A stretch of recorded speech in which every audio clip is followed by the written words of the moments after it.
just joining, you're watching Daybreak, reaching you live from the nation's capital in Abuja. And it's time for us now to go into our first discussion of the day. Now, according to Section 14, subsection 2B of the 1999 Constitution of Nigeria, as amended, security and welfare of the citizenry are the primary purpose of government.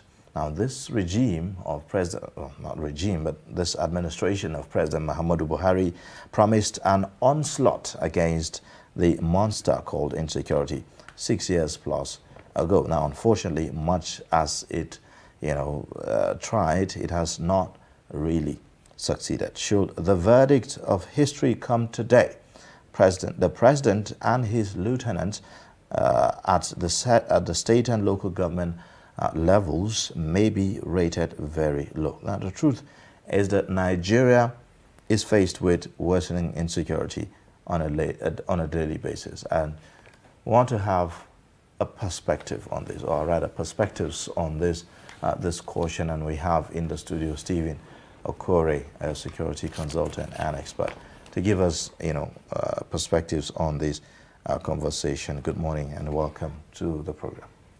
Thank you. Welcome to the program. Thank you for inviting me. All right, now let's talk about this very, very important issue in our time. It's the Constitution is clear about what government is meant to do: the protection of lives and property. There is no mincing of words. It didn't say, "Oh, citizens or indigents, defend yourselves." The reason why government is in place, the basic reason, is the protection of lives and property and the welfare of the citizenry. But we have heard it time and time again, especially in the past few years, how government officials, even governors, call on indigents to rise up and defend themselves. The first time we heard it, a lot of people frown at it, but it's like gradually sinking in, and Nigerians are beginning to, feel the feeling of helplessness, in the sense that if you are to defend yourself, the question of how, comes into place and all of that. So let me get your your thoughts, or reaction, to this recent statements that we're hearing. Okay, I want to start by saying that that section of the Constitution that the government is not fulfilling is a breach of the social contract that the government is supposed to, or has entered with its citizens. They are supposed to protect lives and property of citizens, but they are not doing it. The implication is that they are not doing it. It's visible. We are seeing it. They are not doing it. So it's a breach of a social contract that they are supposed to fulfill, but they are not fulfilling it.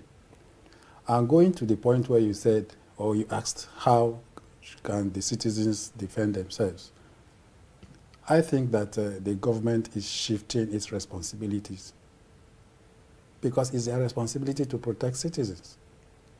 But the situation where we are now, we're in a state of anarchy, where the government is shifting its responsibilities to the citizens. And how do you expect the citizens to do that? Exactly. When you and I know that it's very unlawful, illegal, for a citizen to have a weapon. So I think that the state we are, the government, especially the government of Katsina State, the governor that said citizens should protect themselves, right, and other governors that are even saying it, I feel that they are overwhelmed with the challenges.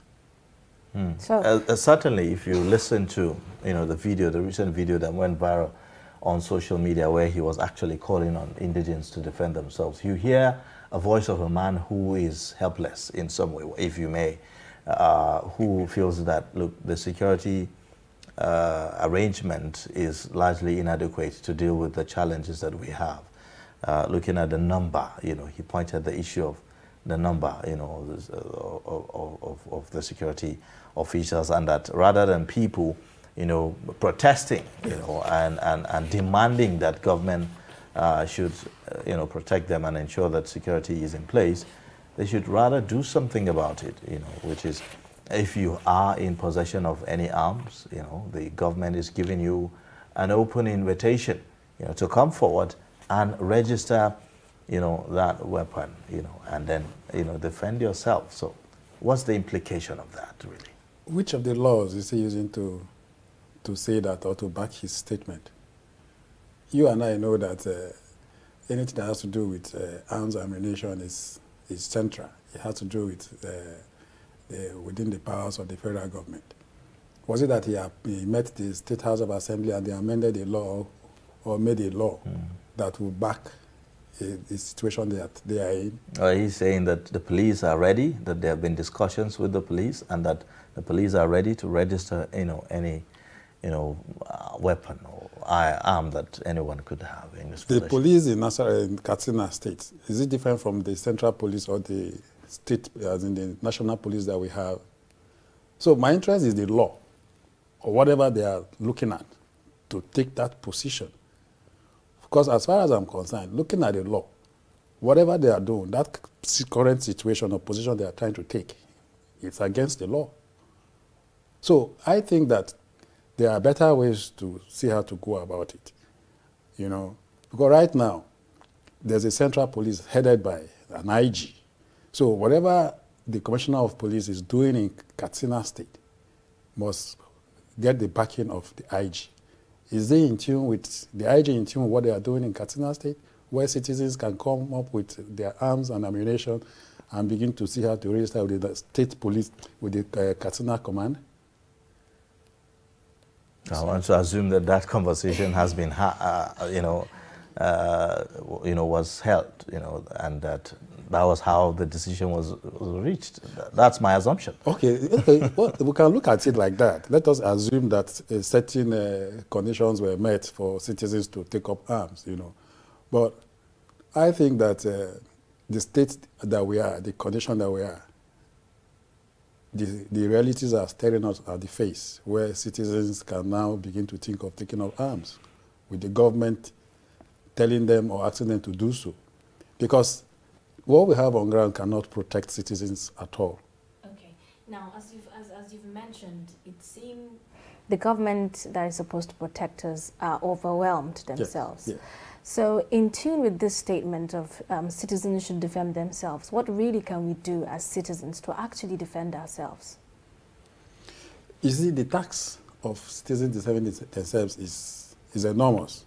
Number one, you are coming to defend yourself against people that are sophisticated armed with guns. Even the security agencies even confess that they are the weapons that these bandits or whatever carry, it's more sophisticated than what they are even carrying.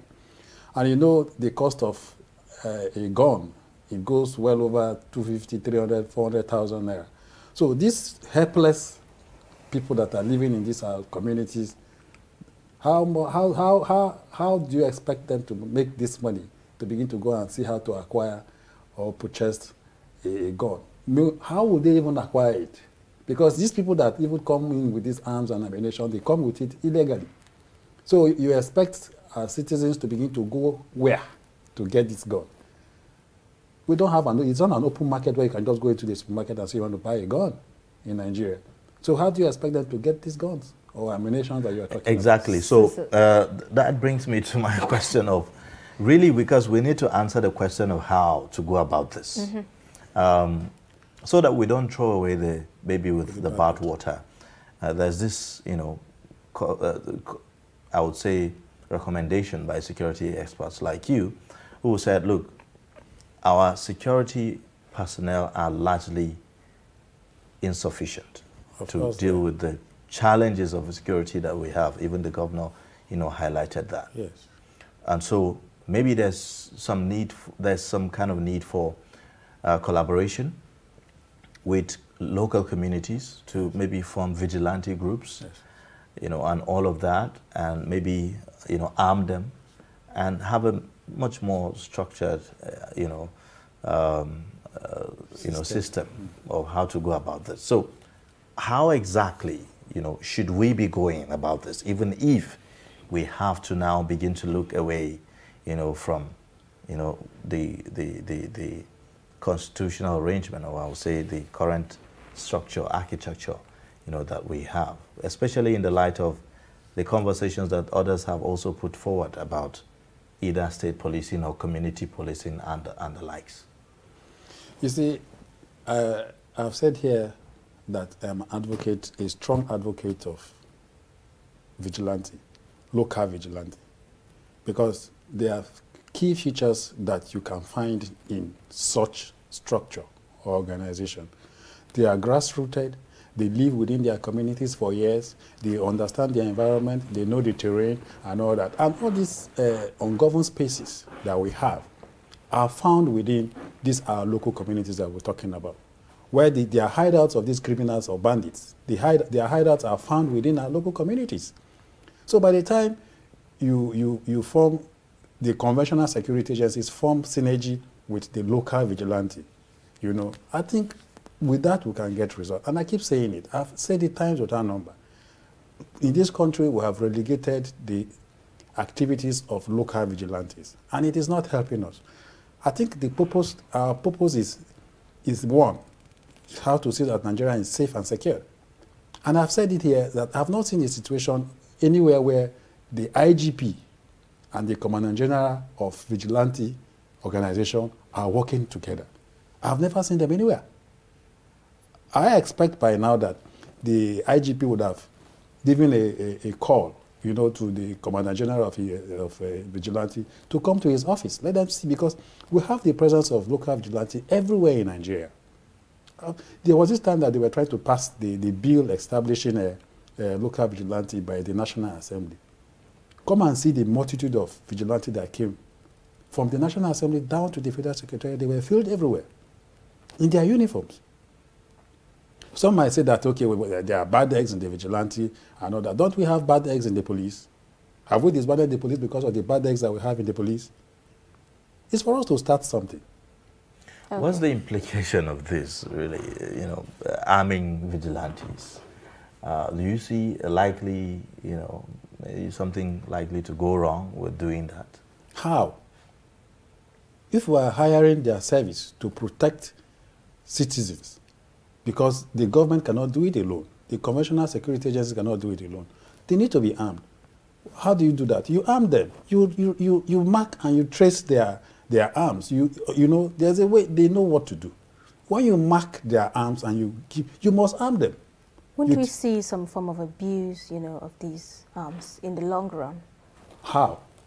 Because I think that their recruitment process, since members of the vigilante will come from various communities, their recruitment process, major stakeholders within their communities can form part of the recruitment panel, like traditional rulers, imams and pastors and reverends within these communities. Town unions have ESCO members that are, the ESCOs that are from the communities. They should form part of the recruitment panel. You understand? By the time these people form this panel and recruit these members of the vigilante from these communities that we're talking about, you will see that people with questionable character will not come on board. And situations where they try to do something different from what they have hired them to do, the government will tell them that you people will be held reliable, so they can serve as guarantors. So that will make them pick people without questionable character. And I don't see, it is very possible because we are dealing with human beings. They can abuse the whatever they are given, but let us start something. We must start something. Okay. Now, there's a report on the Blueprint newspaper that reveals Nigeria allocated 12 trillion naira to security in 7 years. Yeah. And also a military source is saying that this amount has been justifiably used. Are you of that thought as well?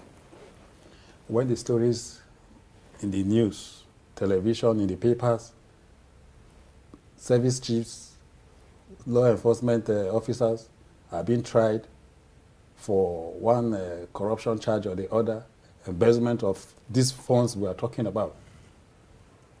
I'm not surprised at the figure. But the figure that we are saying, are we saying it? It's not reflecting anywhere. Somebody is charged for 14 billion naira, sorry, and other charges like that.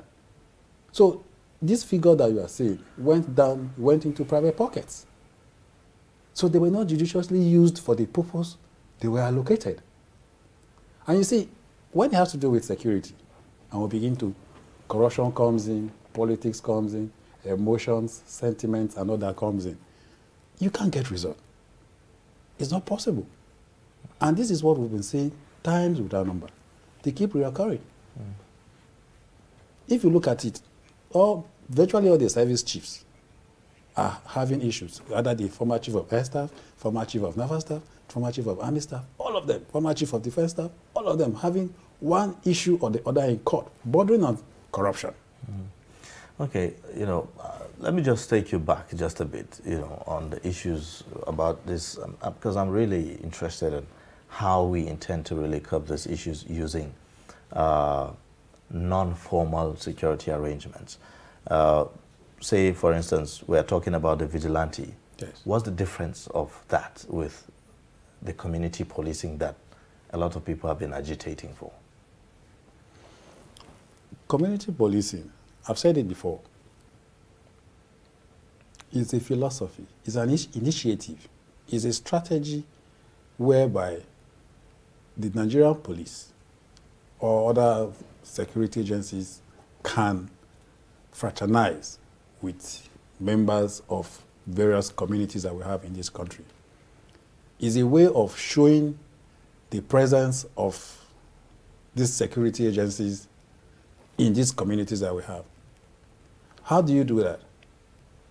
It's by synergizing with a group such as that, like the vigilante group we're talking about. If you have vigilante groups in all these communities we are talking about, and the conventional security agencies come, fraternize with them, know the issues, the situations in these communities, and have a way of communicating between them and these local vigilantes in the situation where they see certain things that are very uncomfortable within the communities, how to communicate to them and all that. I think that's the idea about community policing. The police should see themselves as the public. The public should see police as, as one of them. So why don't we just go ahead and, legislate that, and have it enshrined in our laws, so that nobody is feeling like he's going off track, making those arrangements. I know about also the constabulary police in some states, yes. But the lines in between these things, why don't we just clearly define all of this? Now, the idea about community policing is strictly within the purview of the Nigerian police force. You understand? Some couple of months or almost a year ago, the president released some amount of money, 13.3 billion naira for the takeoff of the community policing initiative. The question is, how did that money go? Into personal pockets, private pockets. Because we're not seeing the result of community policing in any community in this country. But really, who is responsible, for checkmating all of these monies that we get to hear and we don't get to see them? The people that are responsible in checkmating are the people looking out for means of how to divert the money. Because they are diverting the funds. So when you are saddled with the responsibility of monitoring how these monies go, you see, we have a mindset in this country. Once monies come out like that, or budgets come out like that, the first thing that comes to our minds is how the ones that will get to our private pockets. That's our priority. I'm sorry to say, but that's the reality. And so, when monies that are meant for the purpose of securing citizens' lives and property, people begin to think of how to divert these funds into their pockets, forgetting that they cannot remain on that seat forever. We all are vulnerable. They have relatives that are moving around as well. Everybody is vulnerable, plus them. They're also vulnerable. Kidnapping at the moment is the easiest thing to do. Very low, the risk is very low, but the reward, the venture is high. You can kidnap now in this country without a gun, Right. and you succeed, and begin to demand for huge sums. Really sad. All right, now let's take a quick break, and then we'll be looking at yet another disturbing report. Now we are having, the relocation of IDPs in Maduguri, and that's also, I would say, part of the whole conversation. There are fears that are being expressed by some of these internally displaced persons. Take a look at this report. Since the beginning of insurgency in Borno State, we have the audio many have on? been displaced by terrorist attacks in communities in the last 12 years. The state government had earlier hinted its plans to shut down all IDP camps. It said that the decision was informed by the recent improved security situation and also to stop over-dependence on humanitarian support. At the moment, 6 IDP camps out of 13 have been closed and resettled back to their ancestral homes. Some IDPs have expressed fears that the insecurity still persists in their community, but others want government assistance before relocating. Honestly, going back home empty-handed is a problem. But when we have something to rely on, it will be easy.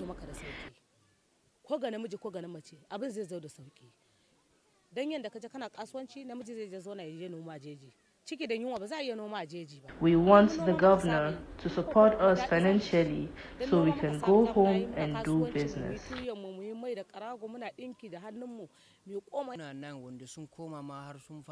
We heard that even those who returned left their community because they were attacked. We are also afraid, but home is better than here.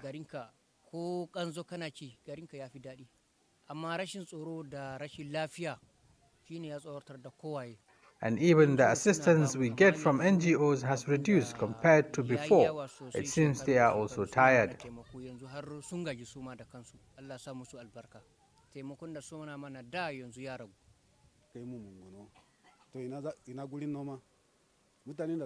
I'm from Monguno local government. Going back there, where are we going to farm? All the villages around my Monguno have harvested the farmlands. When the season has already passed, then we should farm? It won't work.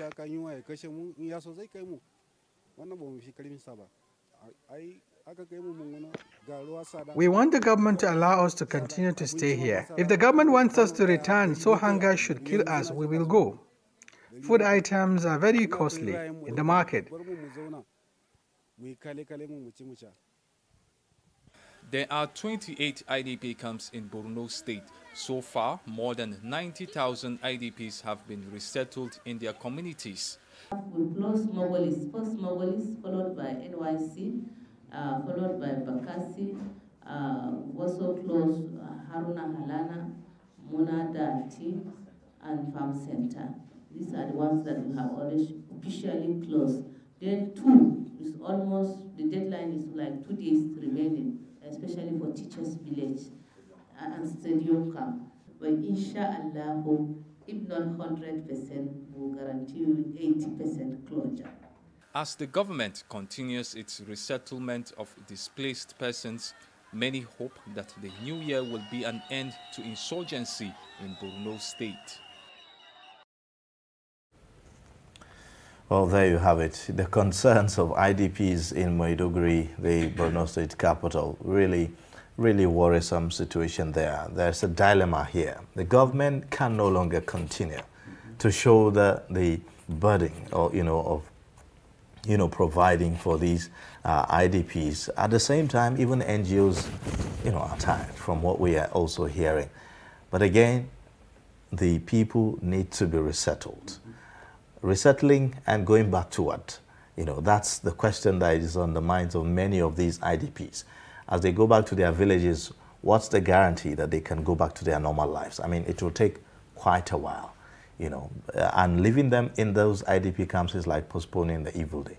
You have to let them go, in some way. So what's the way out of this in your own perspective? I am not even interested in the resettlement for them going back to their local ancestral homes or communities. I am interested in the level of security to protect them when they return to their communities. How guaranteed or how sure are we in the area in terms of protecting their lives when they return back to their various communities? That's my area of interest. Because the condition that they are now is for them to take their destiny in their hands. That's their situation now. Government can no longer take care because they are overwhelmed with the funds they keep churning out, to take care of them. Non-governmental organizations are also tired. So now, take your destiny in your hands. We will take you back by hook or by crook. Go back. And if anything, do we risk, leading these people, back into the hands of, the Boko Haram themselves? Maybe some of them may even contemplate joining, the groups, looking at their economic situation. That's the implication. Because as they go back, you watch some of them talking about they can go back to their farms and all that. So if these Boko Haram or ISWAP members come, offer them some stipends or whatever, and they see it, they will just jump at it. So I think it's another way of these people having their way, to recruit. Because we keep talking about this recruitment of Boko Haram members. You see, these are one of the challenges that we are going to face. I strongly believe that some people will still go back and join them out of hunger, fear, because by the time they threaten them, they will be forced to join. And it's another avenue for them to kidnap more of these people and begin to demand for ransom from government and all that. So would you say from this move that we are seeing now, it's a thoughtfully planned move by the government, or it just came about and just doing it? So they will say. They will say that it is a planned decision that they have taken, they have looked at it and all that. But I think that they should look beyond what they are saying. How well is their security guaranteed? Do we have presence of the conventional security agencies in all these communities that they are taking these people to, where they see they will have this trust that their lives is being protected by the government and the security agencies? If they return to their communities, for instance, and there's no presence of any security, no police, no soldier, and all that there. Now, do you think that we missed the opportunity, maybe, to maybe have some kind of talking in line with the issue about vigilante, and making arrangements for civilians to be able to protect themselves? So, do you think that we've missed an opportunity of maybe selecting some of these IDPs and maybe giving them some kind of training, so that they could serve as, vigilantes for their own communities even as they return, maybe something like that? Yes, if we did, or if they did, there's nothing wrong with starting something. I keep saying it. We must have to start something, even if there's nothing there, So from the IDP camps, you will see that there are a lot of able-bodied young boys there, And so there's need for the government to begin to, and even in the Borno, I like the way the governor, it all started with the former governor, the activities of civilian JTF, and this governor is sustaining it, And the former chief of the army staff, at some point commended the JTF, the civilian JTF, for a job well done, aiding the military to see how to combat activities of insurgency in the state, to the point that some of them were even recruited into the army, into the DSS and all that. So I think that in the area of vigilante in Borno, I think they are grounded in vigilante activities. So there's need for the government to see how to recruit more of these youths, to see how to police their various communities, and not just doing that, they should be armed. There's a way they can go. The State Assembly should pass a law where they can be armed with pump actions and all that. Can the State Assembly, does the State Assembly has that power, to legislate on that? Yes, it's their state. They can have situations where they can do such laws. It can be done. It can be done. There are certain arms that people are permitted to carry, at that level. Licensed anyway. Yes, at that level. Once you know the people you are arming with the guns and all that, you take stock and have records of them, Okay. Proper planning, organization, and execution. These are the things that we need. Okay. Now looking at Nigeria's track, security track in 2021. Yes. Do you foresee, like a better outlook for Nigeria's security situation in 2022? Yes, there can be a better outlook. There can be, if we do the ideal thing. Number one, I think that there are certain threats that are staring us at the face. For instance, threats against well-being, and survival of citizens. Such threats, who takes care? The government. That's where good governance comes in. Under that, that there's poverty, unemployment, and other. Who provides that? It's the government. So in taking care of those threats, the government must provide good governance. Threats such as against the sovereignty and the national territorial integrity of the state. Who takes care of that? The military. What are they doing? Are they really doing that? Threats against law and order and public safety. Who takes care of that? Law enforcement agents or agencies. The police and some other and the other paramilitary institutions that we have. Are they doing that? Threats against unity and corporate existence of the country, of Nigeria. These are the issues.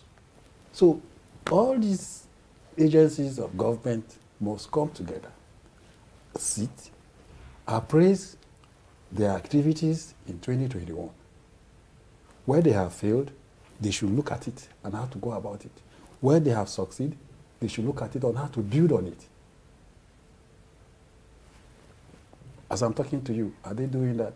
Until we see them doing this, before we have this conviction that 2022 will be better than what we saw in 2021. Okay, so one thing that kept reoccurring in the year 2021 yes. is that we've seen this massive school abductions. Children are abducted in their schools in hundreds and all of that.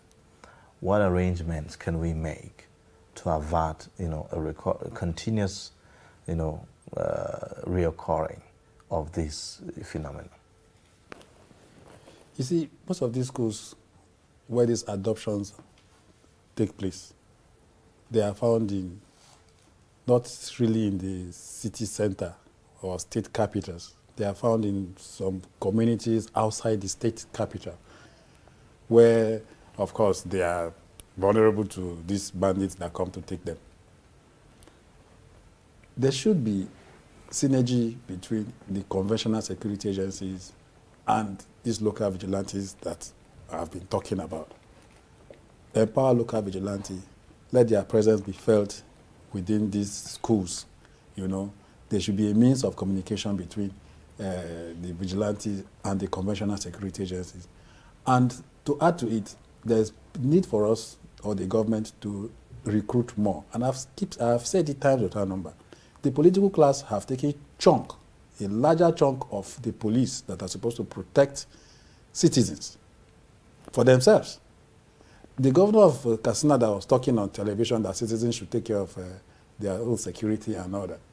If you go to see his convoy, you see not less than 20 to 30 police in his convoy. So by the time you take these numbers from the police that we have 36 governors. By the time you look at their convoy, a lot of police.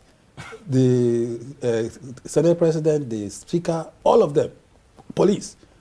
other public office holders, police.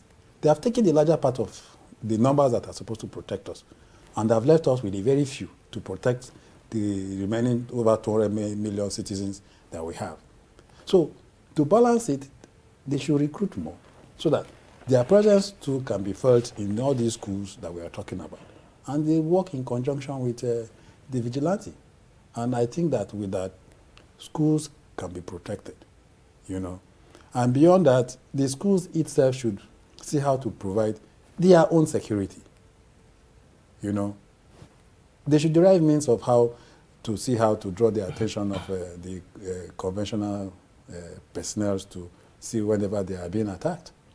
Some couple of days ago, maybe a day ago, the last set or so of the Bethel College were released after how many months in captivity. So the schools that we are talking about need to provide their own security, and the government as well, and the local communities need to see how to go about providing security for But how really can, you know, particularly government primary schools like that, they're already struggling, you know, to meet up with revenue for their schools. How really can they involve, you know, security in trying to protect their schools? You said government. These government primary schools are owned by the state government. So it's not a difficult task for the state government to provide security for her own primary schools or secondary schools. You know, there are a lot of people that are unemployed. By the time you harness these unemployed youths and give them a job, pay them, they should undergo some basic trainings in security. Okay, you know, Stephen, at the heart of this, there's issue of funding, which is major. Yes. We've been budgeting, you know, for, you know, security. Some will say that we've not budgeted enough. How can we source funding to really, you know, fund our security, you know, in the country? Should we maybe be considering something like crowdfunding, you know, for security, some kind of trust fund maybe, you know, for security in the country, if we haven't done that yet? You just talked about 12 trillion naira In 7 years. in 7 years that was published by Blueprint. Is that money not enough to take care of what we're saying? But when major part of that funds gets to private pockets, you can't get result. So for me, the issue is not about funding. It's not about funding, because the money is there. Is it really? Yes, it's the diversion. So how come we are not having this, you know, massive funding that we need? I mean, we always complain about not having enough resources to recruit more people into the services and all that. We should rise up to the occasion. The reality is there. It's staring us at the face. We should stop beating around the bush. The funds are there. Somebody comes as former chief of air staff or former chief of army staff, he leaves office after 3 or 4 years, then you see the kind of things that he has within the Abuja and his village and everywhere. Meanwhile, these funds are for certain purpose. So for me, it's not about the funds. Funding is not our problem. It's the execution, implementing the funds. Because the major part of the funds, they take it away. But I will support a situation where there's a trust fund, security trust fund for people or personnel that have either died in the line of duty and their families are there suffering. There should be certain funds for people like that. Or the ones that are in the line of duty, their legs got amputated or one reason or the other. Like recently I saw an assistant commissioner of police that was shot in the line of duty. He's been lying, bedridden. So such funds, trust funds, special trust funds should be meant for people like that. That very recently the IGP paid him a solidarity visit or something, and the guy was lying on the bed. They were promising him that they're going to take him abroad or something, and all that. So for me, funds for people like that should be set aside to take care of issues or conditions like that. But funds to execute situations or challenges that is bedeviling Nigeria at the moment, I think there's no problem with that. The funds are there. They are taking it away. Okay. All right, let's now go on another break and take a look at this, report about banditry in the country. I mean, still in line with what we've been talking about. Take a look. 4 people were killed by bandits in a broad daylight in Makadaduma community of Batsare local government and rustled several animals. The bandits in their hundreds also attacked Yangaye village of Batsare local government, where they rustled animals and threatened to burn down the village in the event of reprisal attack by either the villagers or security personnel. Another village threatened by the bandits is Majambugaji in Jibia local government area of Katsina State. In all the villages attacked by the bandits, people, especially women and children, were seen leaving to other towns for safety. Most of the villages in Jibia, Batsari, Safana, Damusa, Faskari and Sabo local government areas continue to live in fears of attacks by bandits. The incessant attacks, killings and rustling of animals forced many of the people in the affected local government to relocate to other areas for safety. However, reports reaching Trust Television in Katsina indicate that over 10 bandits were neutralized by the military on Faskari Marabar Megura Road in Faskari local government. When I contacted the police public relations officer in Katsina, SP Gambo Isa, he neither responded to my calls nor the text messages put to him. In Katsina, Abdullahi Ismayamadi reporting for Trust Television News. Well, there you have it, a recurring decimal. We've been talking about this, issue of insecurity for quite a while now. That we just hope that in the year 2022, things are going to be much, much more better. Now, in concluding our discussion at this point, let's get your final thoughts on how can we, we've been talking about how we can get out, of this situation, but what are the urgent steps that need to be taken? Some of the solutions that we are profiling are in the long term, but like in the immediate, what must we do, to check this spate of killings? Number one, I expect that the president should convoke a national security summit where people across the divide, be it religion, ethnic, political, should come together. Because what we're experiencing is a lack of unity of purpose. Not believing that what we are facing is a collective responsibility that we should look at to see how to find ways about it to get out of it. So I want a situation where the president should convoke a security summit. People should come together and look at the challenges we are facing and to see how to profile kinetic and non-kinetic measures to it. 2, people in authority should be able to speak truth to power. If service chiefs go to visit or report to the president, they should be able to tell the president the realities we are facing, not beating around the bush. If you tell the man, this is our challenges, this is what we are facing. Doesn't the president has other means of gathering intelligence and information except through the service chiefs? I don't know. If he has, the people will not be able, they won't want to tell him the truth. They won't want to tell him the truth. So I believe that those people that, the other means they are civilians, but these people that are military, the police, they should be able to tell the man, this is our challenges, this is what we are seeing, this is what we are facing. They should be able to speak truth to power. Then 3, deployment of sophisticated modern technology. It's very key. We saw where the Navy SEAL came all the way from America and rescued their citizens that was kidnapped in Nigeria and brought to Nigeria. They could pinpoint his exact location. We can deploy such technology to pinpoint exact locations of these bandits in the forest. But why haven't we done that? Because we were just speaking to our defense correspondent a few days ago, and we were actually asking him if he has seen any move to actually deploy technology in fighting the security situation in the country, and he said so far he hasn't seen any.